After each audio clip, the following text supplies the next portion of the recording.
olu olu ke oku o ka wakele, ua olu olu ke oku o ke kai, ua olu olu ke oku o ka papaina, e ke maia bawa. There are very few things in this modern world that you can do that are exactly the same that your ancestors felt. And getting tattooed is one of those things. In a traditional way, you lay down just as they laid down. You feel exactly what they felt, and you hear exactly what they heard. And so it takes you back to exactly what they did thousands of years ago. The power in that is amazing.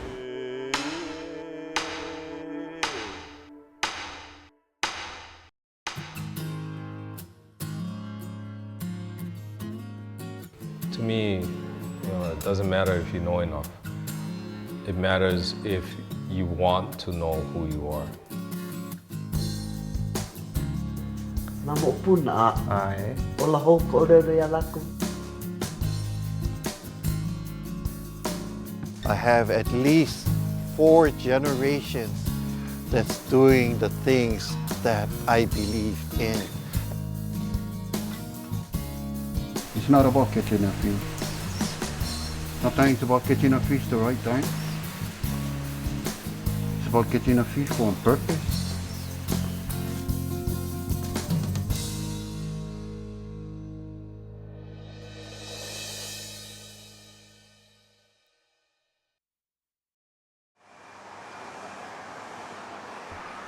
We're at the Honolulu Museum of Art, and I was fortunate enough to be one of the featured artists for this exhibit.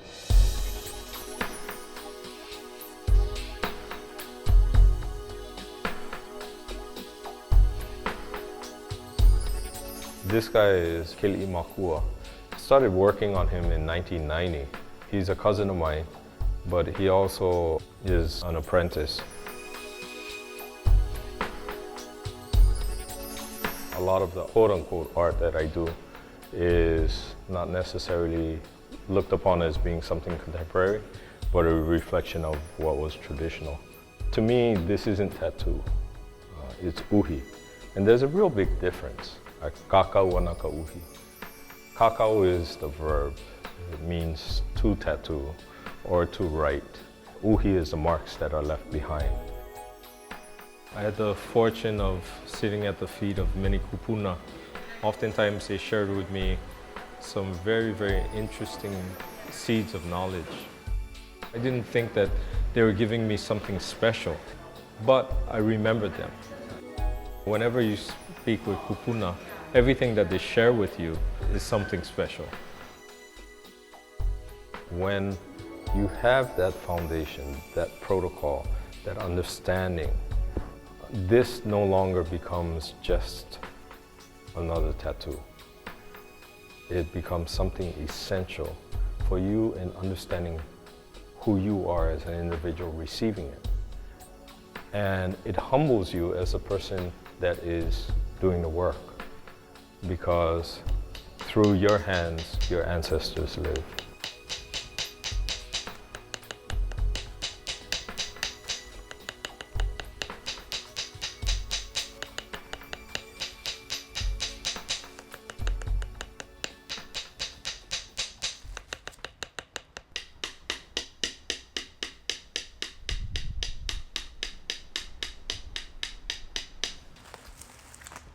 A lot of people say that they don't want to get something like this because they don't know enough. To me, it doesn't matter if you know enough. It matters if you want to know who you are. Some people don't want to know who they are. Lyle wants to know who he is.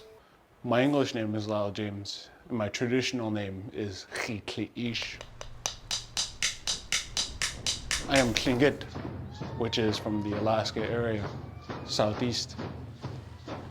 And for me, growing up traditionally and learning protocol, and that what we do has to have a purpose. And my purpose for coming here was to honor my Tlingit side, my Filipino, and my Hawaiian. So that's why I came to Keone. He knew to stick with tradition. And for me, that would bring respect to myself again and to my family.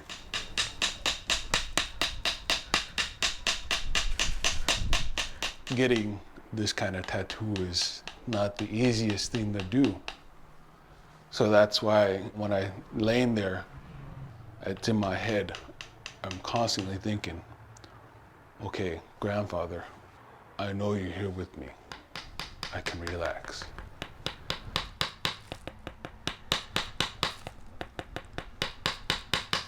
Hastu achawa kicks in. It's because of them I have the strength to continue on.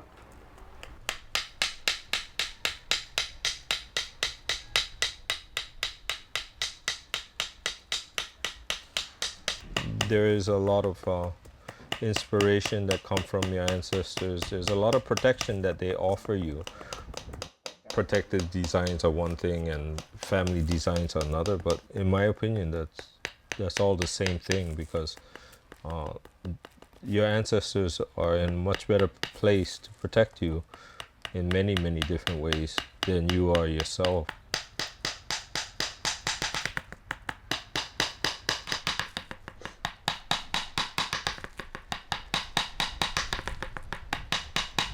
Lyle is on a course of learning about who he is, that he has roots in the Pacific.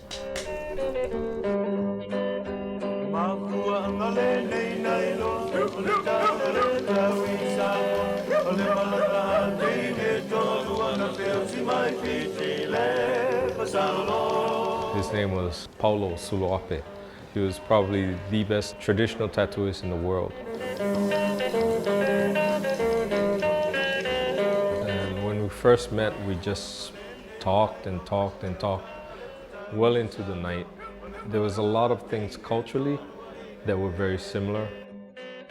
I didn't realize it then, but he was kind of measuring me out. And so when we went to Samoa, in the middle of our trip, stayed there a week, I passed his hotel room and he was over there making something. I didn't know what it was. He was actually waiting for me, you know, because it was one way in, one way out anyway. He said, "You want to learn how to make some tools?" I said, "Yeah, sure." So he gave me some material and I stayed up all night and I made my first tool. I showed it to him the next day. He says, "This is good." So he kept it. Then he says, "Make another." So, you know, I was thinking, oh man, I'm gonna stay up all night again. And I kind of did, you know, because it was so exciting to be able to do that. And so the next day, he looked at the tools and he inspected it. He says, "You know why I told you to make another one and I took your first one?" I said, "No." He said, "Because it's good enough for me to use, and that's good." He said, "But if you didn't make another right after, you would forget how." And he says, "You know, these tools are good. There's only one thing missing. You need to learn how to use them."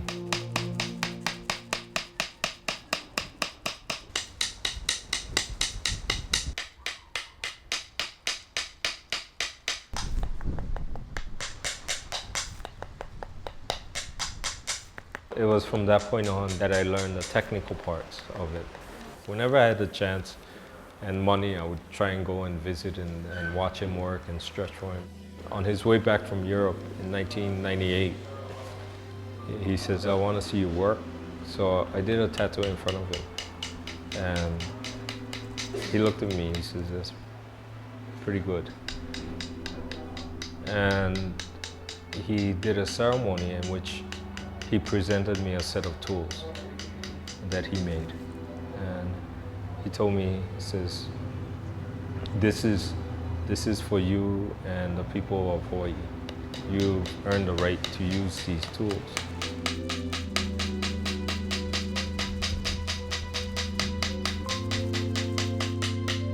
The last time I saw him, he gave me, in my opinion, the highest honor that someone of his position, a tufunga, a su'a, matai, could ever give anybody. And he says, "When I come to Hawaii, I'm going to be your stretcher." And so, you know, that was really, really special for me, because I guess he saw something in what I was doing that I never expected. What I didn't realize was that was my last conversation with him. The week after that, he died.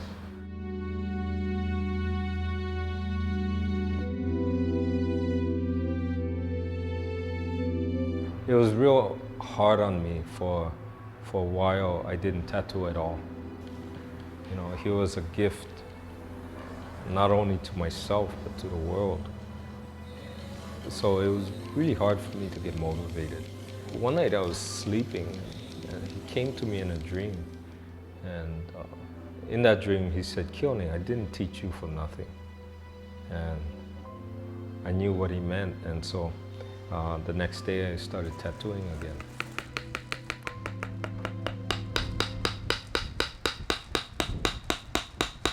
I think in accepting the role of doing uhi with traditional tools through Suluape, it also made me think of my kuleana to those kupuna that taught me the protocols, the mo'omeheo Hawaii e piliana ka uhi, the things that were from a Hawaiian culture perspective on tattoos. We share certain designs with other Polynesians, but although the design element is the same, the meanings are very, very different. Triangles mean one thing, but not all triangles have the same meaning. So it's just like anything else within a Hawaiian culture. It's just like language and everything. The context in which you present it is the proper context for it at that moment, at that time, at that space. And sometimes people have more or less a Western perspective that, you know, this will mean the same thing all the time, and that's not true. Yeah, this is one of the most difficult ways of tattooing because I have absolutely no contact with the person's skin except for through these tools, and the tools will let me know whether or not the skin is doing well.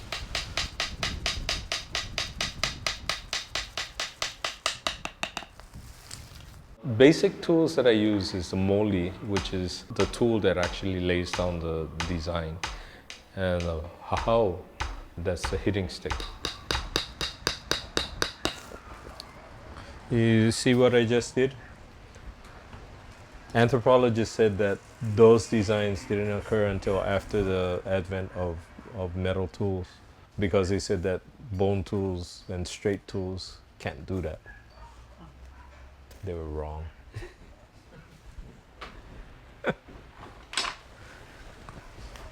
It's pretty round, yeah?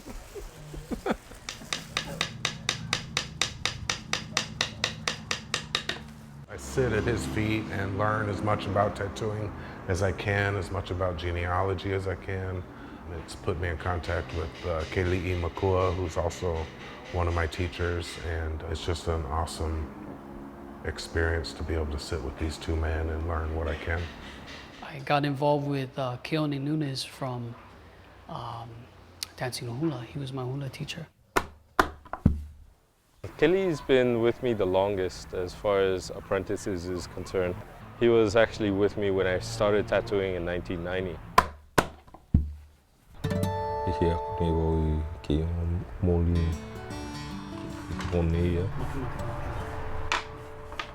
He's always been that type of teacher that he's not going to push you to learn anything if you cannot commit your time to it. So he was really patient with me.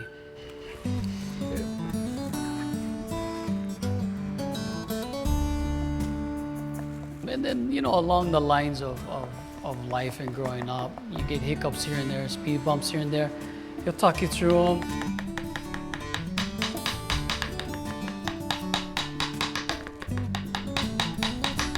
He's made a lot of mistakes, but he's been able to come out of it in a really good way. And I really, really feel that part of the reason why he got out of it was because he was constantly reminded of who he was as a Hawaiian. Whenever he looked in the mirror, he knew who he was. We did his face because he was undergoing a very, very unique challenge. As an early teenager, he contracted a really rare form of cancer. So he's a cancer survivor. Not too long ago, he started bleeding through his nose, and there was a tumor in his sinuses. And so he decided after the operation that he wanted to have his face done so that if he went, for whatever reason, to meet his ancestors, they would recognize him.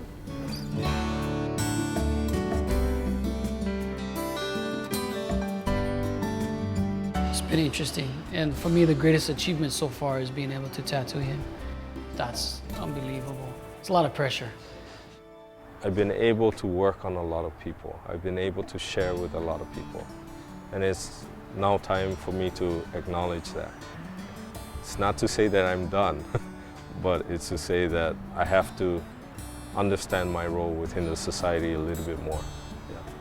We're gonna do a little work on Keone Nunes on the back of his hamstring area of his leg.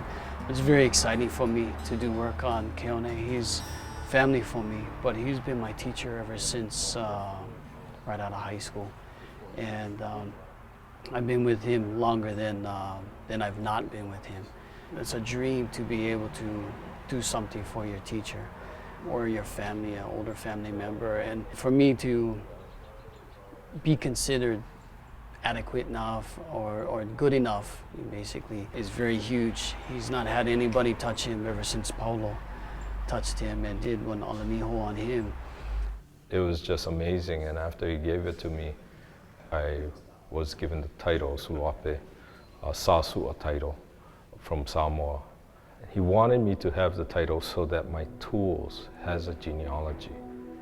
And although I never ever really used that title because I'm Hawaiian, I really teach all of my students that, because it takes that tool that I'm working with in my hand today all the way back 2,000 years to the time of Taima and Tilafainga, who had come over from Fiji to give the tools to Suluape's ancestors. And that's pretty heavy. And that's necessary.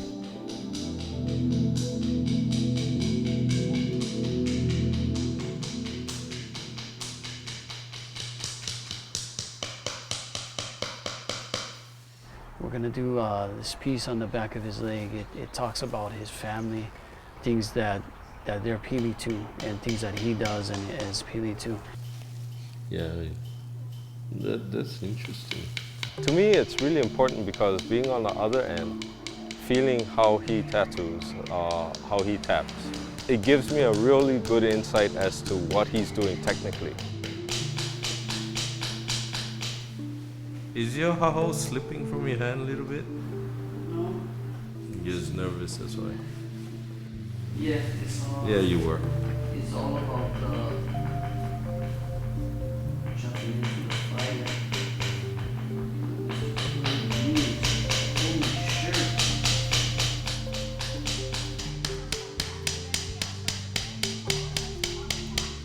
I can actually correct him a little bit better by feeling the work that he does on me. Then I can judge whether or not he's hitting a little bit too hard, whether his placement is a little off. I can hear when the haho is not hitting straight on, and I can feel it too. And so it gives me an opportunity to give him a lot of feedback. The hard part with that area is going to be that you gotta tap softly and you gotta be tense because then it's gonna come out. Be like the bamboo, not the oak. Yeah. It's not every day you're gonna get lessons, but when the lesson arrives, he'll teach you. See, your hitting is improved since when you first started, so that's good. He's shared a lot of insight with me over the years, And finally I get to repay him by working on him. You can feel the mana transferring over to you. And it's truly enlightening. You get this sense of calmness afterwards, and you just feel like I can't even describe it. It's just peace. It's overwhelming calm afterwards. It's a wonderful feeling and a very humbling feeling.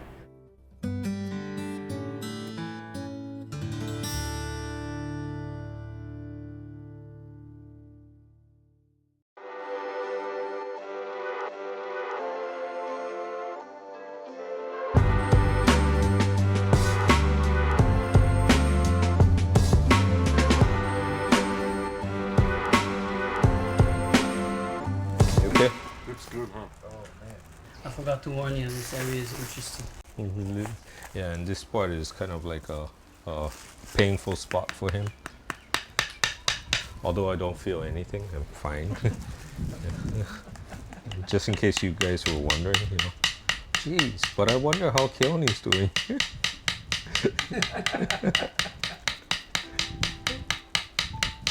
When I first talked to Lyle, I realized that he was on his own mission to find out who he was. And in talking with him, I realized that there was some pain associated with not knowing who he was. When you have something that you want to do, it has to have a purpose. And this was the purpose, is to ground me, to help me understand that I am Tlingit, I am Filipino, I am Hawaiian, and I'm not just part this, part that, part this. I am and will always be.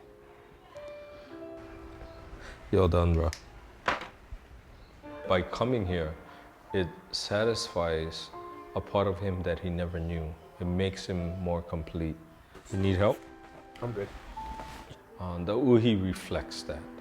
And when a person stands up and stuff, then that's when the whole thing comes alive. The uhi reflects the fact that, hey, you know what? This is an Indian man who is also Hawaiian. So when he goes back home, when he dances with his community, when he teaches for his community, they'll see him and they'll not just see a Tlingit man, they'll see someone who has roots in the Pacific. You should always feel that this is reflective of your family here, because you are Hawaiian. And so forever on your body, it will always remind you, Heli ko kupuna pume oia. Your ancestors will always go with you, no matter what you do. Thanks. I believe it's a true honor to be able to have Keone to carry on the practice. Because back at home, there's nobody who does it. And for me to be able to come here to honor my Hawaiian side and also the Filipino side, that carries a lot more weight for me. And I respect that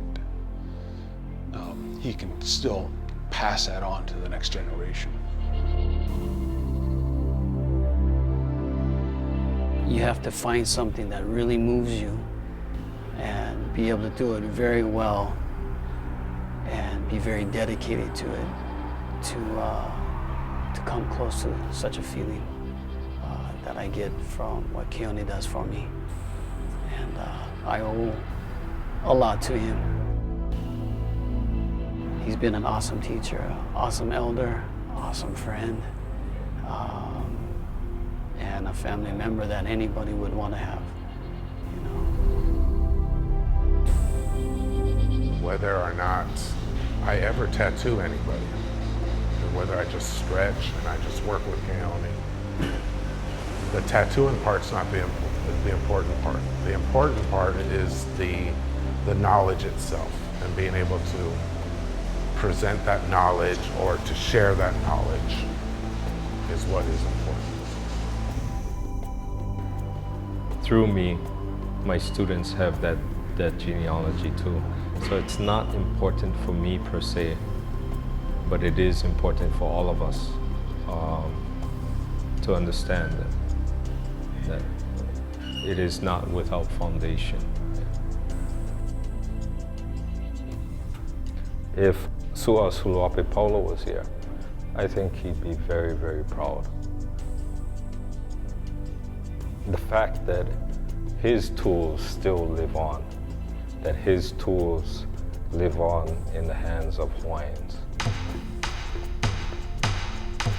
If there's not someone who will sing the song of the Ha'au and the Moli in the way that it needs to be sung, it's going to be gone. How are you going to answer to your ancestors when it's time for all of us to meet them?